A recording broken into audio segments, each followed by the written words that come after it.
लोकसभा चुनाव में कांग्रेस ने महाराष्ट्र में अपेक्षाकृत बेहतर प्रदर्शन किया और बढ़त पाई गई, लेकिन कुछ महीने बाद ही हुए विधानसभा चुनाव में मिली ऐतिहासिक हार से पार्टी ने सारी बढ़त गंवा दी है और वह फिर से उसी संघर्ष जोन में पहुंच गई है जहां वह पिछले 10 वर्षों में फंसी हुई है।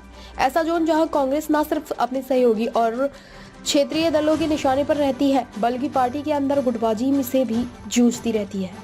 साथ ही अब पार्टी ऐसे मोड़ पर पहुंच गई है जहां अगर भविष्य के मद्देनजर उसने ठोस और सख्त फैसले नहीं लिए तो देश की राजनीति में नया समीकरण भी देखने को मिल सकता है। महाराष्ट्र में हार के बाद कांग्रेस के अंदर बेचैनी है। पार्टी के एक नेता ने कहा कि लंबे समय से लंबित मसलों पर फैसला नहीं लेने का बड़ा खामियाजा पार्टी को भुगतना पड़ रहा है। यह मानते हैं कि इससे कार्यकर्ताओं में हताशा बढ़ रही है। उनकी बात वाजिब लगती है। मिसाल देखें, पार्टी 11 साल पहले जिन जिन राज्यों में जिन समस्याओं से जूझ रही थी, आज 11 साल बाद भी उन्हीं समस्याओं से दो चार हो रही है। हरियाणा, राजस्थान से लेकर कई दूसरी जगह उससे गुटबाजी के चलते नुकसान उठाना पड़ा। इसके बाद भी नेतृत्व इस मसले पर कोई ठोस फैसला नहीं ले पाया।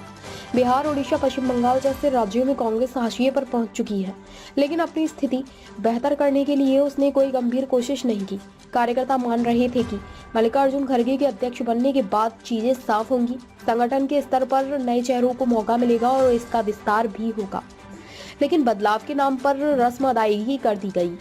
पार्टी का एक वर्ग मानता है कि कांग्रेस नेतृत्व ने यथास्थितिवाद को इतना खींच दिया है कि अब अगर बड़ा बदलाव नहीं हुआ तो सीधे उसे ही सख्त सवालों का सामना करना पड़ सकता है। बीजेपी के साथ सीधे मुकाबले में ज्यादातर मौकों पर कांग्रेस टिक नहीं पाई। उसकी यह सियासी कमजोरी दूर ही नहीं हो रही। कर्नाटक और हिमाचल विधानसभा चुनाव में जीत और लोकसभा में बेहतर प्रदर्शन के जरिए कांग्रेस ने इस धारणा को दूर करने का प्रयास किया था। हालांकि हरियाणा और अब महाराष्ट्र की हार ने फिर से वही सवाल खड़ा कर दिया है।